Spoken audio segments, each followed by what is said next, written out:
Hi, today I'm going to be talking about a book called Teatro Chicana, and this book reflects the life of 17 women that went to San Diego State University, and they all tell us their story of why they decided to go there, and mostly importantly, why they decided to join Teatro Chicana, how that helped them transform their views and help them speak up. And I'm going to start by the story of Delia. Delia was a woman that was raised by her uncle. Her parents died when she was really young, and when she decided to tell her uncle that she was going to go to college, his uncle right away say, no, that's not okay, that's not what women do, you're not going. But she said she's still going to go because her integrity was and determination was that she was going to go to college. So she still goes, and her uncle goes and drags her back inside and says, no, you're not going. He even pulled her hair. And at the time, she mentions that she didn't feel anything. She didn't feel the pain. She didn't feel anything. All she wanted to do was go to college, and she was going to make it to college. So that was the only thing that was in her mind. And she does. She goes off to college. And also, during her story, she also mentions the inequality she had to face. She says that she wanted to be the guard of a conference in high school, and they told her that she couldn't because that was a job that only men could do. So she was really disappointed by that because she saw how inequality, they thought that women were not enough or didn't have enough strength or power to be a guard and take care of the conference. After that, when she was in school, she saw how it was okay for men to date Anglo women, but it wasn't okay for women to date Anglo's men. They said that for women it was disrespectful and that they were betraying their community, while for men it was like, oh, they're having fun, it's okay. And also that like really shows like the inequality there was and how they always gave more rights to men than they did to women. So then this is reflected in a script they did, and the script is called Chicana Goes to School. And the play, the main character is Lucy. Lucy is a girl that wants to go to college, and she goes and tells her boyfriend first, and she tells her parents. When she tells her boyfriend, her boyfriend says, no, you don't need college if you have me. You're supposed to be all for me, like once you have a boyfriend, that you don't need anything else. That was what he was basically saying. And he said that all she needed to do was to marry him and have children, and all she would have to do was take care of them and take care of the house. She didn't agree, so she went inside, she left him there, and she told her parents, I need to talk to you guys. Her parents immediately thought she was pregnant. She said, I'm not pregnant, I want to go to college. Her parents said, no, you can't go to college. They weren't approving of her decision, and her mom even went and said that she was sorry if she ever said that Ricardo, who was her boyfriend, wasn't good enough for her, but now that she thought about it, he is, and that she should marry him. And Lucy was like, I have other dreams too. He's not the only thing that I'm focusing in. So her parents were trying to make up excuses. They even tried to bribe her and like told her that they would buy a car for her if she didn't go.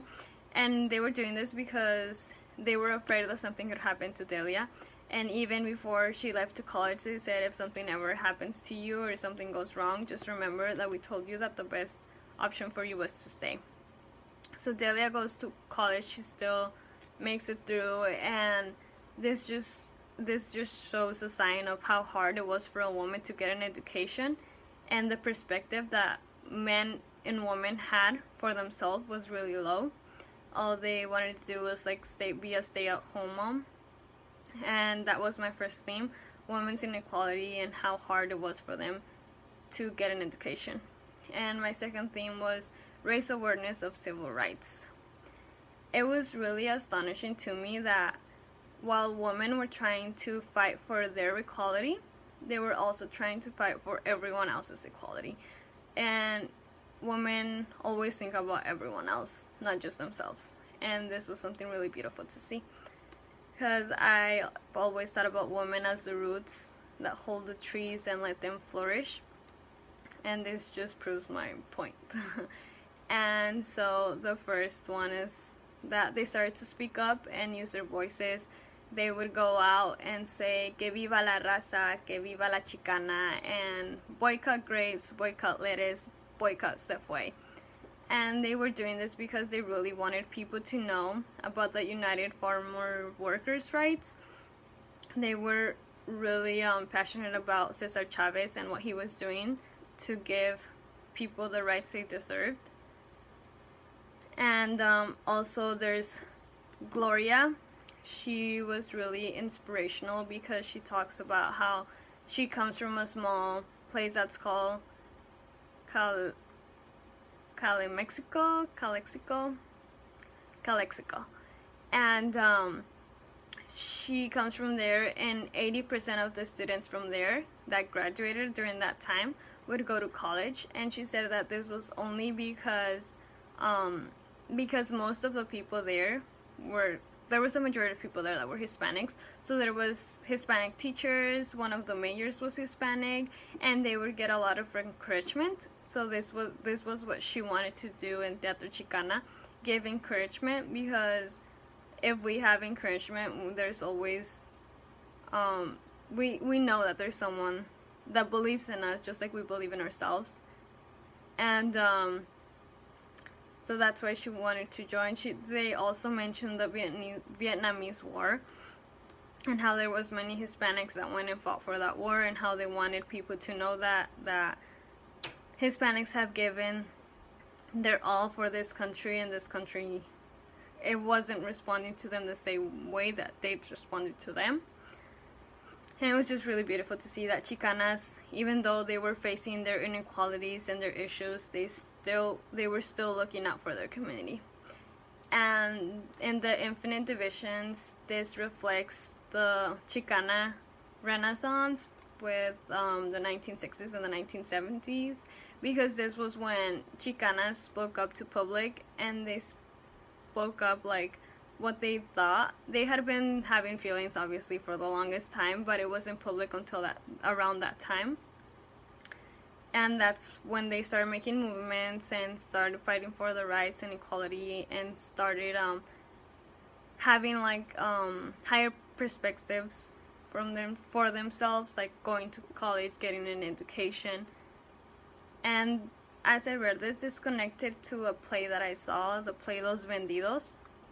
Los Vendidos is a play to raise awareness, and they wanted to raise awareness about the Vietnamese War, about the farm workers, but also something really interesting that I noted in that play was how they portrayed a woman. And they portrayed a woman as the women were always in the back. The women were always in the house. The women were always if they were working, they were in the fields. They didn't show them as having a nice job or anything. And the message they were also trying to get across there was how women are usually viewed, but we all believe that women can do so much better, and all women deserve white-collar jobs and to be chief executive and get the position that they want. So that was really interesting to see and reflected in this book, as well as this really brought memories from the book that we just read, Almost a Woman, because just like the 17 woman, Esmeralda was also trying to perceive her dream, and in that case Esmeralda's dream was also like continue with her education, be an actress, and this woman were also acting in a way, so it really connected to that point. And self-identity, they were all trying to find themselves and be better, find equality, and it was just really beautiful to see in this book, in this novel. So the conclusion is that all women have the right to do something, to be who they want to be, and to speak up. And even though it's already 2017, we still need to raise awareness, because there's still a lot of women that don't feel that they're capable enough, and they are. So let's keep it up and keep making some good progress.